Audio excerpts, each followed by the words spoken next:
नमस्कार, मॅक्स महाराष्ट्राच्या विशेष बुलेटिनमध्ये आपलं स्वागत. एकीकडे कोरोना संकटाशी सामना करत असताना दुसरीकडे आता संपूर्ण राज्याला निसर्ग चक्रीवादळाचा सामना करावा लागत आहे. मुंबईसह अनेक किनारपट्टींना रेड अलर्टचा इशारा देखील देण्यात आलेला आहे. यासह आपण आंतरराष्ट्रीय राष्ट्रीय बातम्यांचा आढावा घेणार आहोत.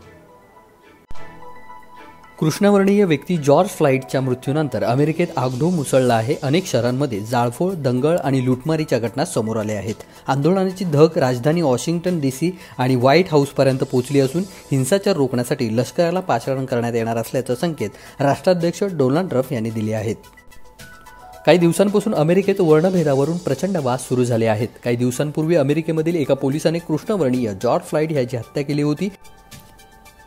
त्यानंतर या घटनेच्या निषेधार्थ अनेक जण रस्त्यावर उतरले आहेत. आता या आंदोलनाने एक विशाळ रूप घेतले आहे. त्यामुळेच आता येथे 40 शहरामध्ये संचारबंदी लागू करण्यात आली आहे. जम्मू काश्मीरमधील अवंतीपुरा भागातील ट्रालमधील सिमोह परिसरात जवान आणि दहशतवाद्यांमध्ये चकमक सुरू आहे. दरम्यान एका दहशतवाद्याचा खात्मा करण्यात जवानांना यश आले आहे. या अगोदर पाकिस्तानी सैन्याने शनिवारी सकाळपासूनच रविवारी सकाळपर्यंत सीमेवरील चौक्यांसह रहिवासी भागात लक्ष करत गोळीबार केला होता.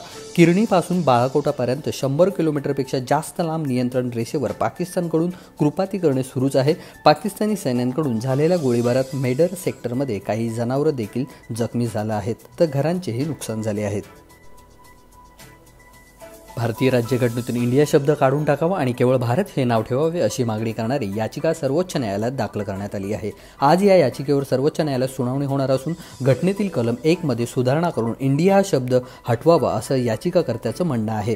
संविधानाच्या अनुच्छेद 1 मध्ये सुधारणा करण्याचे आदेश देण्याची मागणी याचिकेतून करण्यात आली आहे. हा अनुच्छेद देशाच्या नावाशी संबंधित आहे. यामध्ये बदल करून इंडिया या इंग्रजी नावाऐवजी भारत नाव वापरावं अशी मागणी याचिकेमध्ये करण्यात आली आहे. अलाहाबादचं प्रयागराज, फैजाबादचं अयोध्या, बॉम्बेचं मुंबई, कलकत्ताचं कोलकाता झाल्यानंतर आता मागणी आहे इंडियाचं भारत करण्याची. अनेक शहरांची नावं गेल्या काही वर्षात बदलली, पण आता थेट देशाचंच नाव बदलण्याची सुप्रीम कोर्टात याचिका दाखल झाली आहे. दिल्लीतल्या एका नागरिकानं दाखल केलेल्या याचिकेवर सुप्रीम कोर्टात 3 जून रोजी सुनावणी होणार आहे. इंडिया हे ब्रिटिशांनी दिलेलं नाव आहे. या नावातून गुलामगिरीरित्या प्रत्यय येतो, त्यामुळे हे नाव बदलण्यात यावं अशी मागणी याचिकाकर्त्याची आहे. दिल्ली विधानसभा निवडणुकीत झालेल्या मानहानीकारक पराभवानंतर भारतीय जनता पार्टीने दिल्लीच्या नेतृत्वात मोठा बदल केला आहे. खासदार मनोज तिवारी यांची दिल्ली भाजपा अध्यक्षपदावरून उचलबांगडी करत त्यांच्या जागेवर आदेश कुमार गुप्ता यांची नेमणूक करण्यात आली आहे. भारतीय जनता पार्टीचे राष्ट्रीय अध्यक्ष JP नड्डा यांनी ही नेमणूक केली आहे. देशांतर्गत विमान प्रवासात मुंबईतून बाहेर जाण्यासाठीच अधिक प्रतिसाद मिळत आहे. 7 दिवसात 31,665 प्रवाशांनी छत्रपती शिवाजी महाराज आंतरराष्ट्रीय विमानतळावरून उड्डाण केले असून यात एकाच दिवसात जाऊन मुंबईसाठी परतीचा प्रवास करणाऱ्यांचाही समावेश आहे. मुंबईतून दिल्लीसाठी सर्वाधिक प्रवास झाला आहे. आतापर्यंत 42,500 प्रवाशांची मुंबई विमानतळावर ये-जा राहिली आहे. देशातील कोरोनाचे रुग्ण सलग तिसऱ्या दिवशी 8,000हून अधिक संख्येने वाढले. गेल्या 24 तासांमध्ये 8,171 रुग्णांची नोंद झाल्याने एकूण रुग्णांची संख्या 1,97,581 वर पोहोचली आहे. कोरोना रुग्णांची सर्वाधिक संख्या असलेल्या 10 देशांमध्ये भारत 7व्या क्रमांकावर आहे. कोरोनाबाधितांच्या संख्येत आठवड्यापूर्वी भारत 9व्या क्रमांकावर होता. आता मात्र देशातील रुग्णांची संख्या फ्रान्समधील रुग्णांपेक्षा जास्त झाली आहे. देशभरातील एकूण रुग्णांपैकी आत्तापर्यंत 95,526 रुग्ण बरे झाले असून आत्तापर्यंत देशभरात एकूण 5,598 रुग्णांचा मृत्यू झाला आहे. केंद्रीय आरोग्य मंत्रालयाने ही माहिती दिली आहे. देशातील एकूण रुग्णांची संख्या पोहोचली आहे 1,98,706 वर, तर देशात एकूण सक्रिय रुग्णांची संख्या आहे 97,581 इतकी. मुंबई शहरावर निसर्ग चक्रीवादळाचं संकट घोंगावू लागलं आहे. या वादळाच्या तडाख्यासोबतच मुसळधार पावसाचेही अंदाज व्यक्त करण्यात आला आहे. NDRF, नौदल, तटरक्षक दलासह पालिका यंत्रणाही सज्ज झाली आहे. दुसरीकडे पुढील 12 तासात निसर्ग चक्रीवादळ रौद्र रूप धारण करण्याची भीती हवामान विभागाने व्यक्त केली आहे. रेड अलर्टही जारी करण्यात आलेला आहे. दरम्यान आज दुपारी मुख्यमंत्री उद्धव ठाकरे यांच्या अध्यक्षतेखाली राज्य मंत्रिमंडळाची तातडीची बैठक झाली असून या बैठकीत वादळाच्या स्थितीचा आढावा घेतला होता. राज्यात आज कोरोनाच्या 2,361 नवीन रुग्णांची नोंद झाली असून राज्यातील कोरोनाबाधितांची संख्या 70,013 वर गेली आहे. यापैकी सध्या राज्यात 37,234 ॲक्टिव्ह रुग्ण आहेत. दरम्यान आज राज्यात 76 कोरोनाबाधित रुग्णांचा मृत्यू झाला आहे. राज्यात आतापर्यंत 2,362 जणांचा मृत्यू झाला आहे. दिलासादायक बाब म्हणजे आज 779 रुग्णांना यशस्वी उपचारानंतर घरी सोडण्यात आलं आहे. आतापर्यंत 30,108 रुग्ण कोरोनामुक्त झाल्याची माहिती आरोग्यमंत्री राजेश टोपे यांनी दिली. राज्यातील सर्व माध्यमांच्या शाळांमध्ये मराठी हा सक्तीचा विषय करण्याचा निर्णय राज्य सरकारनं घेतला आहे. 2020-21 या शैक्षणिक वर्षापासून या निर्णयाची अंमलबजावणी करण्यात येणार असल्याची माहिती शालेय शिक्षण मंत्री वर्षा गायकवाड यांनी दिली आहे. यावर्षी इयत्ता 1ली आणि 6वीच्या सर्व शाळांच्या विद्यार्थ्यांसाठी मराठी हा विषय सक्तीचा करण्यात येणार असल्याचंही त्यांनी सांगितलं आहे. राज्यातील सर्व शाळांमध्ये टप्प्याटप्प्यानं मराठी हा विषय सर्व शाळांमध्ये अनिवार्य करण्यात येणार आहे. फेब्रुवारी महिन्यात या विषयाचे विधेयक दोन्ही सभागृहात मांडण्यात आले होते. या विधेयकानुसार इंग्रजी, हिंदी किंवा कोणत्याही शैक्षणिक माध्यमांमध्ये मराठी विषय अनिवार्य होणार आहे. या कायद्याच्या तरतुदीचं उल्लंघन करणाऱ्या शाळेचं व्यवस्थापकीय संचालकाला किंवा अन्य संबंधित व्यक्तीला 1 लाख रुपयाच्या दंडाची तरतूद या विधेयकात आहे. केरळमध्ये दाखल झालेला मान्सून व मुंबईसह काही उपनगरात पावसाने सोमवारी दिलेल्या सलामीमुळे जनमानस सुखावले असले तरी अरबी समुद्रात निर्माण झालेल्या कमी दाबाच्या पट्ट्यामुळे काळजीचेही वातावरण निर्माण झाले आहे. अरबी समुद्रामध्ये निर्माण झालेल्या कमी दाबाच्या पट्ट्याने आज मंगळवारी पहाटे 5:30च्या सुमारास चक्रीवादळात रूपांतर होण्याचा अंदाज आहे. निसर्ग चक्रीवादळ रात्री 11:30 पर्यंत तीव्र चक्रीवादळ रूपांतर होईल. त्यानंतर 3 जूनला रायगड जिल्ह्यातील हरिहरेश्वर आणि दमण दरम्यान पट्ट्यात त्याचा जमिनीवर प्रवेश होईल. याचा सर्वाधिक फटका महाराष्ट्राच्या किनारपट्टीला बसण्याची शक्यता आहे.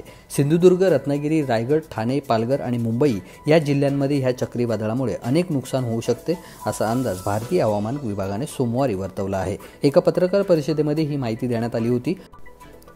मान्सूनने दुसऱ्या टप्प्यातील दीर्घकालीन पूर्वानुमान सोमवारी प्रसिद्ध करण्यात आले. त्यावेळी ह्या चक्रीवादळाविषयी विस्तृत माहिती देण्यात आली. निसर्ग चक्रीवादळाच्या पार्श्वभूमीवर कोकण किनारपट्टीला सतर्कतेचा इशारा. कोरोना व्हायरसच्या प्रादुर्भावाबरोबरच महाराष्ट्रासमोर आता आणखी एक संकट येऊन उभं टाकलं आहे. मुंबईत येत्या 2 दिवसात मुसळधार ते अतिमुसळधार पाऊस कोसळण्याची शक्यता हवामान खात्याने वर्तवली आहे.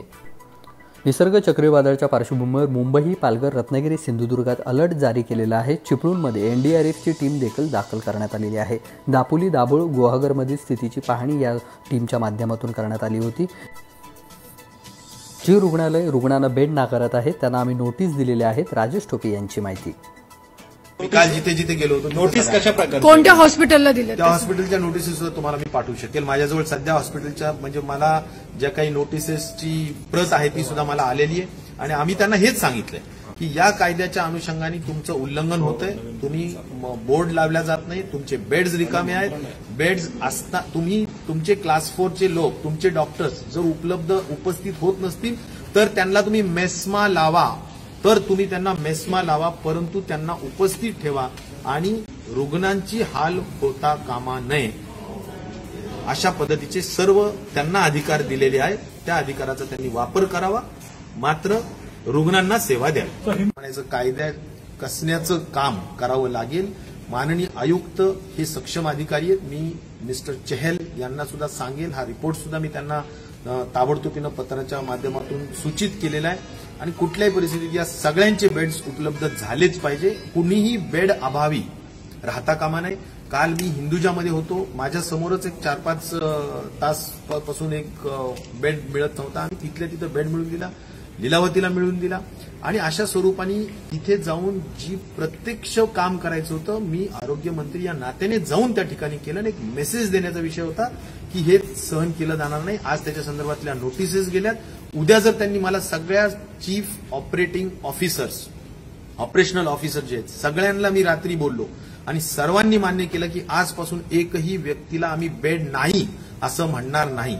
जर मी म्हटलं तसं म्हणालात तर आम्ही आमच्या या दोन्ही कायद्याच्या अनुषंगाने ज्या तरतुदी आहेत त्याच्यामध्ये गरज पडली तर गुन्हा दाखल करण्याचं काम सुद्धा आम्ही ताबडतोबीनं करू आणि हे आम्ही आमच्या मुंबईकरांच्या आणि पुणे असतील अन्य मुख्य शहरं असतील की ज्या ठिकाणी बेड्स उपलब्ध करून प्रायव्हेट हॉस्पिटल दिले जात नाहीत त्या ठिकाणी या सगळ्या सक्षम अधिकाऱ्यांना हे सगळे अधिकार आहेत.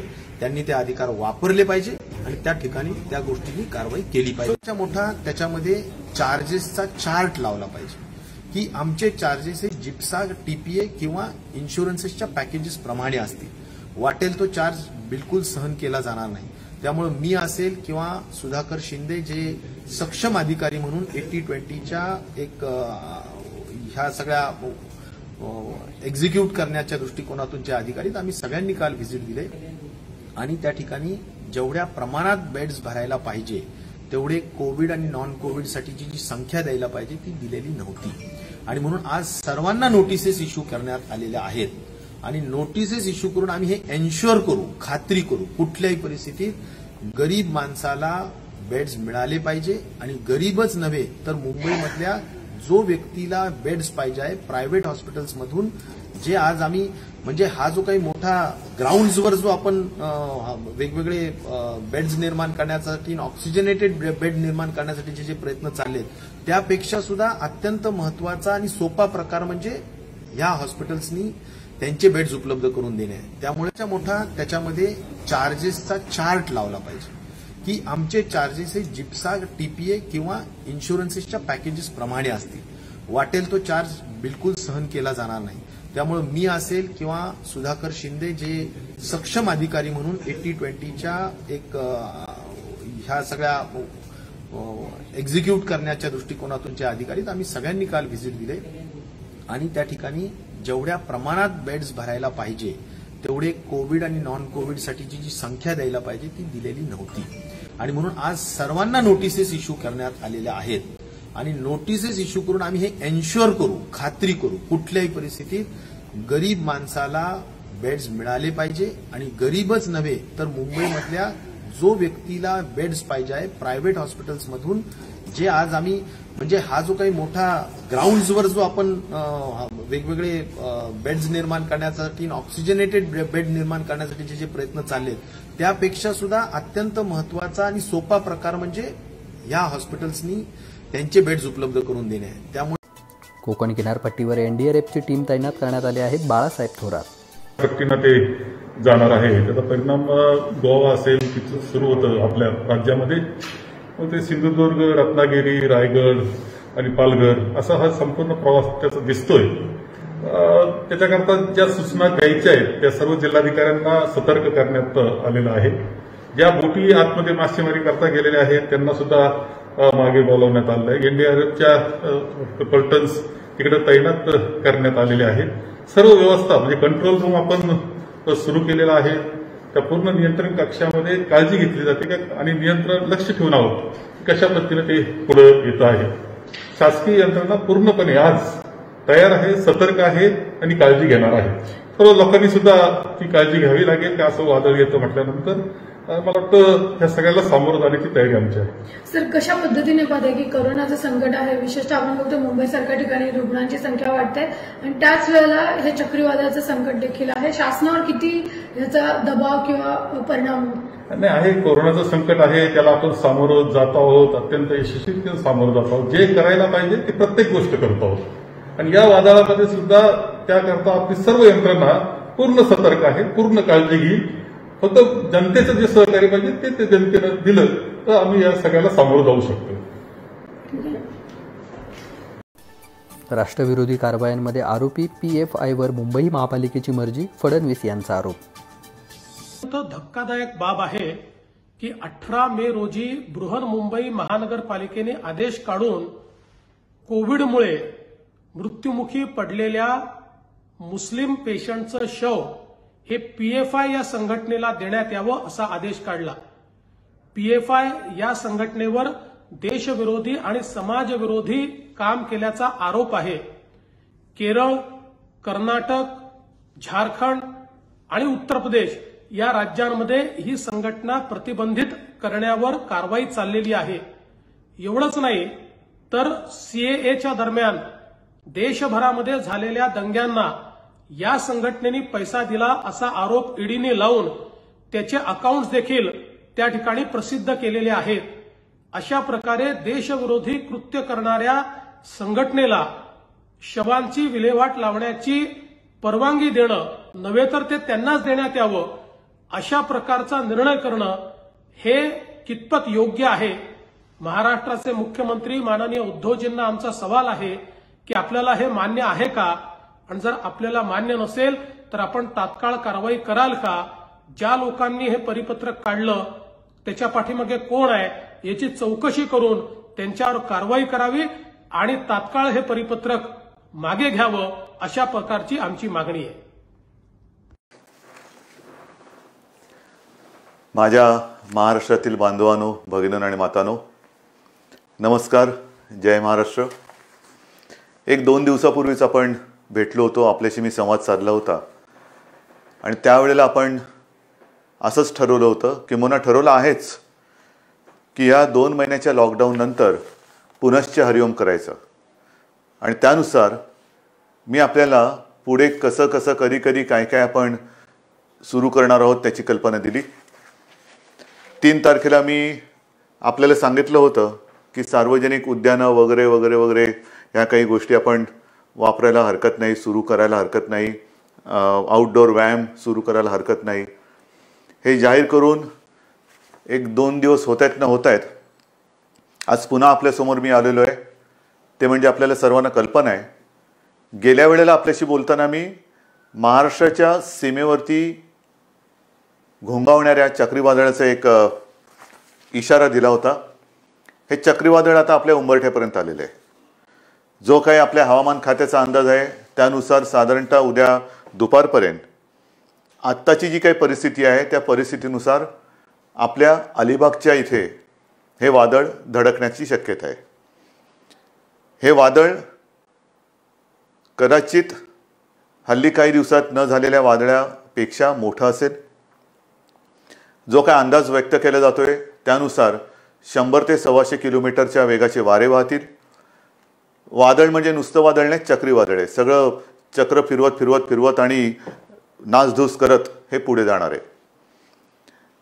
प्रार्थना हीच आहे की आपल्यापर्यंत पोहोचेपर्यंत ह्या वादळाचा जोर ओसरावा किंवा हे वादळ कुठेतरी हवेतल्या हवेत नाहीसं हवं.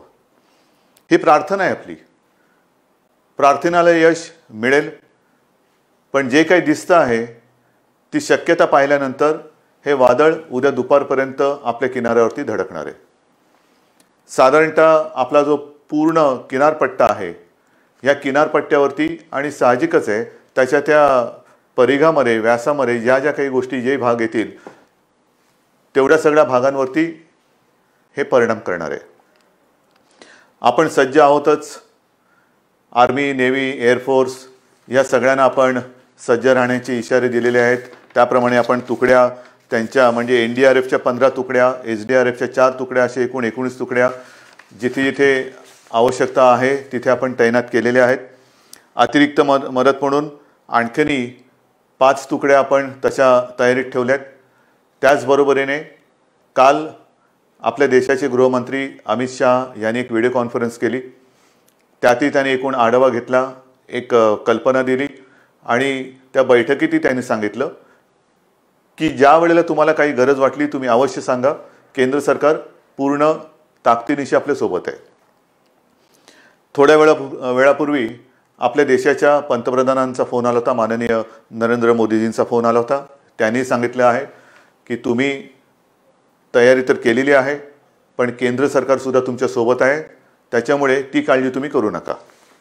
आता महत्त्वाचा मुद्दा म्हणजे हे जे काय वादळ येणार आहे किंवा धडकणार आहे या वादळाचा एकूण प्रभाव बघितल्यानंतर 3 तारखेपासून आपण सुरुवात करणार होतो पुनश्च हरिओम. मी पुन्हा एकदा आपल्याला विनंती करतोय की विशेषतः हा जो काही आपला किनारपट्टा आहे तिथे उद्या आणि परवा 2 दिवस हे महत्त्वाचे आहेत. दोन्ही दिवस आपण घरामध्येच राहणं हे हिताचं आहे. जी काही कार्यालय सुरू झालेली असतील, उद्योग, इतर काही गोष्टी सुरू झालेल्या असतील त्या गोष्टी उद्या आणि परवा बंद राहतील. कोणी घराबाहेर पडू नका.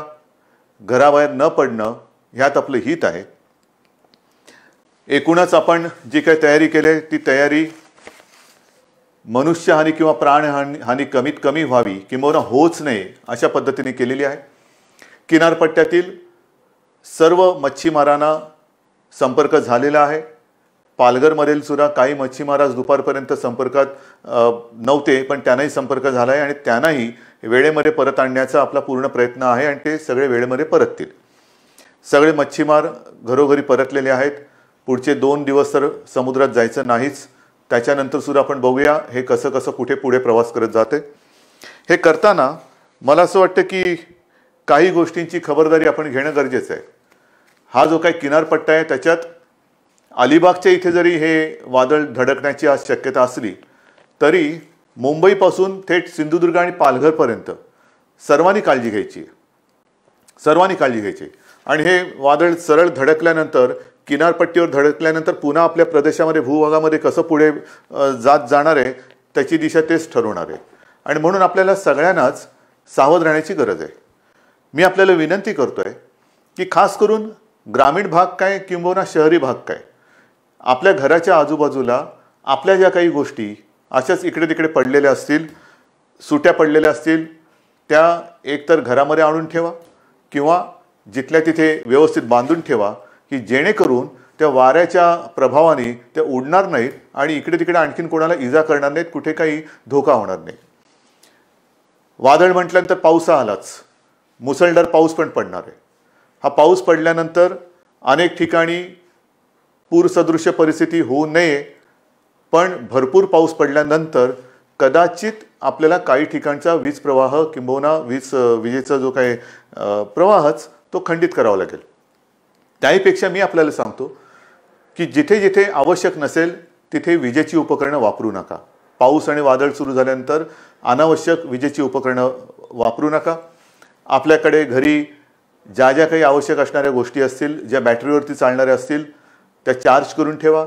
मग त्याच्यात फोन असतील, इमर्जन्सी लाईट असतील, इतर काही उपकरणं असतील, ही चार्ज करून ठेवा की जेणेकरून आपल्याला वादळ आल्यानंतर समजा जर का वीज पुरवठा खंडित करावा लागला किंवा खंडित झाला तर आपली कुठे अडचण येता कामा नये. आपली औषधं जागेवर ठेवा, कारण कोरोना आहे ते पण एक संकट आहेच. एकामागोमाग एक संकट येतंय. परीक्षा आपली अंतिम वर्षाची परीक्षेबद्दल आपण निर्णय घेतला तरी निसर्ग काय आपली परीक्षा घेण्याचं सोडत नाहीये, पण या परीक्षेमध्ये आपण पूर्ण ताकदीने सामोरं जाऊन त्यातून बाहेर पडायचं आहे. आणि म्हणून मी आपल्याला विनंती करतोय की आपल्या ज्या काही जीवनावश्यक वस्तू असतील त्या सगळे व्यवस्थित एकत्रित एका पिशवीत वगैरे ठेवून पटकन आपल्याला हाताला जेव्हा पाहिजे तेव्हा मिळतील अशा प्रकारे ठेवून द्या. मी काही सूचना आपल्याला वाचूनच दाखवतोय. त्याच्यात पहिली सूचना आपल्याला सांगितलेल्या आहेत की घराबाहेर असलेल्या सैल वस्तू बांधून टाका किंवा त्यांना घरामध्ये हलवा. महत्त्वाचे दस्तऐवज किंवा आपल्या काही मौल्यवान गोष्टी असतील त्या व्यवस्थित एकत्रित करून ठेवा. बॅटरीवर चालणारी उपकरणं, पॉवर बँक चार्ज करून ठेवा. दूरदर्शन आणि आकाशवाणीच्या सूचनांकडे लक्ष द्या. हे फार महत्त्वाचं आहे. अफवा अजिबात पसरू नका. अफवा असं जाणून बुजून कोणी पसरत नसतं, पण एकाकडनं ऐकलं दुसऱ्याने, दुसऱ्याकडनं ऐकलं तिसऱ्याने, तिसऱ्याकडनं, आणि कारण नसताना उगाचच काही ना काहीतरी अनागोंदीचा प्रकार होऊ शकतो. म्हणून दूरदर्शन आणि रेडिओवरच्या, आकाशवाणी यावरच्या सूचनांकडे लक्ष द्या. स्थानिक प्रशासन सगळीकडे सज्ज आहे. स्थानिक प्रशासनाने अनेक ठिकाणी जिथे जिथे आपल्याला वाटते की ही सगळी आपली नागरिक, हे सगळे नागरिक हे त्या धोक्याच्या पट्ट्यात येऊ शकतात, तिथे तिथे त्यांना आपण स्थलांतरित करतो आहोत. तिथे तिथे त्यांना आपण सुरक्षित जागी नेतो आहोत. आणि मला एका गोष्टीचं समाधान आहे की प्रशासन दक्ष आहे, प्रशासन जबाबदारी घेत आहे आणि नागरिक सुद्धा त्यांना सहकार्य करत आहे. नागरिकांनो, मी तुम्हाला सगळ्यांना विनंती करतोय की प्रशासन आपली जबाबदारी घेत आहे. ज्या ज्या गोष्टी प्रशासन सांगेल त्याला पूर्णपणे सहकार्य करा. प्रशासन आपल्या सोबत आहे. आपल्याला वेळेमध्ये सुरक्षित जागी हलवण्याची जर कुठे वेळ असेल तर प्रशासन सांगेल त्या सूचनांकडे लक्ष द्या आणि त्याचं पालन करा. आपलं घर म्हणजे खास करून मी ग्रामीण भागात सांगतोय आणि शहरी भागामध्ये सुद्धा समजा झोपड्या असतील, काही असेल तर कच्चं नसेल किंवा झोपडी नसेल तर आपला एक भाग घरातला आपत्कालीन एक भाग म्हणून करून ठेवा की जिथे समजा सोसाट्याचा वारा आला तर आपण सुरक्षित राहू शकू.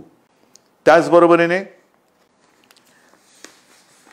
जिथे मोठे छप्पर म्हणजे तात्पुरत्या आपण काही गोष्टी बांधतो, शेड बांधलेली आहे, त्या शेडमध्ये जाऊ नका.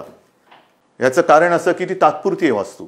तात्पुरती आपण समजा आता उन्हाळ्यात किंवा पावसात इतर वेळेचा पाऊस वेगळा आणि वादळातला पाऊस वेगळा, तर त्या वास्तूमध्ये आधाराला किंवा एक आडोसा म्हणून जाऊ नका.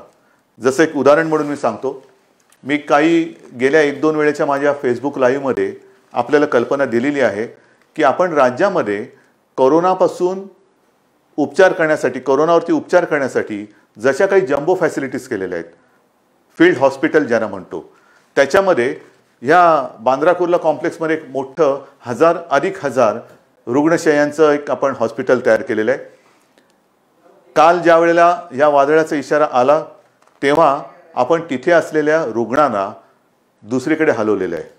कारण ही जी काय आपण शेड उभी केलेली आहे, ही वॉटरप्रूफ आहे, पावसाला ती दाद देणार नाही.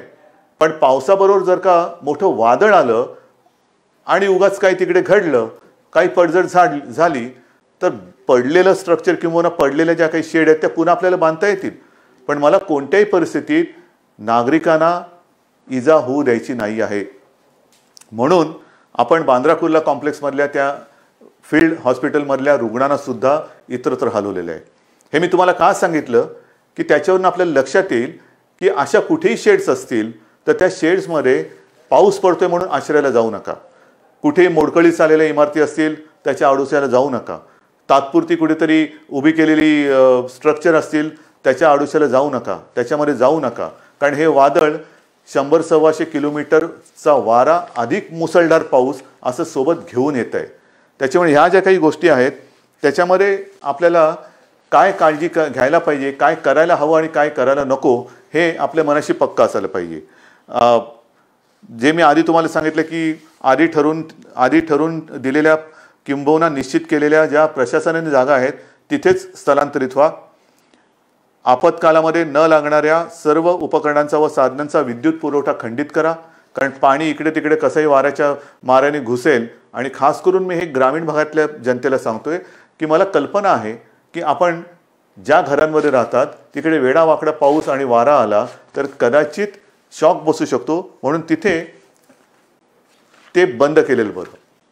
त्याचबरोबरीने अजून वेळ आहे, उद्या दुपारपर्यंत हे वादळ धडकणार आहे.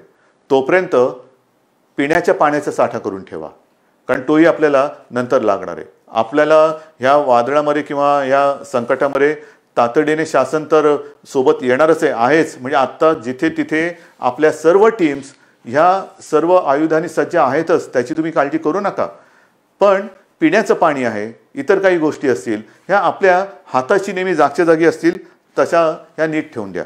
समजा आपल्याला असं वाटलं की कुठेतरी वायू गळती होते, कुठेतरी नको ती औषधे किंवा केमिकल्स सांडलेली आहेत, लांब राहा त्याच्यापासून, त्याच्या आसपास सुद्धा जाऊ नका. कारण हे प्रशासनाच्या लक्षात आल्यानंतर प्रशासन ती खबरदारी घेईलच, पण मुद्दामून काय आहे हे पाहायला जाऊ नका. आणि शक्यतोवर ज्यांना ज्यांना मदतीची एक आवश्यकता आहे आपण स्वतः सुरक्षित राहून जिथे जिथे त्या क्षणाला जी काय मदत करता येणं शक्य असेल ती जर का आपण करू शकलात तर मला असं वाटतं आपण बरंच नुकसान हे थोपवू शकतो. आणि म्हणून मी सगळ्या माझ्या बांधवांना, भगिनींना आणि मातांना एक नम्रपूर्वक सूचना करतो आहे की हे वादळ उद्या साधारणतः दुपारच्या वेळेला, म्हणजे हा आता अंदाज आहे, शेवटी वादळ आहे, ते वादळाला काय, वादळाची दिशा आणि त्याचं एकूण तीव्रताही आपण नाही ठरवू शकत. कोणत्या दिशेला जायचं आत्ता ते अलिबागला धडकण्याची एक शक्यता वर्तवली जाते आहे. त्याच्यामुळे तिथे सज्जता ही आहेच, पण तिथे धडकल्यानंतर याचा अर्थ असा नाही की तिकडेच ते धडकेल, कुठेही धडकायला नकोच आहे. पण आजूबाजूचा म्हणजे मुंबई पालघरपासून ते कोकण सिंधुदुर्गपर्यंत हा संपूर्ण किनाऱ्याचा पट्टा आहे, तो पट्टा सावध तर राहायचंच आहे. आणि वादळ एकदा धडकल्यानंतर पुढे ते आपल्या भूप्रदेशात आल्यानंतर ते फिरत फिरत फिरत पुढे कसं जाईल ते जशी त्याची दिशा आपल्याला समजत जाईल तसतसं शासनाकडनं आपल्याला सूचना येत राहतील. शासनाकडनं वेळोवेळी दूरदर्शन असेल, रेडिओ असेल, किंबहुना SMS असेल, याच्यावरनं सूचना आपल्याला येत जातील. कुठेही घाबरून वेडवाकडं काहीतरी पाऊल टाकू नका. अत्यंत मजबूतीने जसं आपण कोरोनाचं संकट हे धैर्याने रोखून धरले आणि आता ते परतवण्याच्या मागे आहोत, तसंच हे संकट सुद्धा आपण थोपवून त्यातून सुद्धा सही सलामत नक्कीच बाहेर पडू, हा मला आत्मविश्वास आहे. आजपर्यंत जसं आपण सहकार्य केलं तसंच या संकटात सुद्धा आपण मला सहकार्य कराल. आणि पुन्हा एकदा आपल्या हिमतीला, धैर्याला, जिद्दीला एक मानाचा मुजरा करतो. आणि संकटाला, किंबहुना मागेही आपण बोललो होतो किंवा मी आपल्याला सांगितलं होतं, संकटाच्या छाताडावरती चाल करून जायचं आहे. हे संकट आलं तरी धैर्याने त्याला सामोरं जाऊया आणि त्यातून सही सलामत बाहेर पडूया. जय हिंद, जय महाराष्ट्र. यासह अधिक माहिती आणि अपडेट पाहण्यासाठी तुम्ही मॅक्स मराठीची वेबसाईट, YouTube, Facebook, ट्विटरला नक्की भेट द्या. धन्यवाद.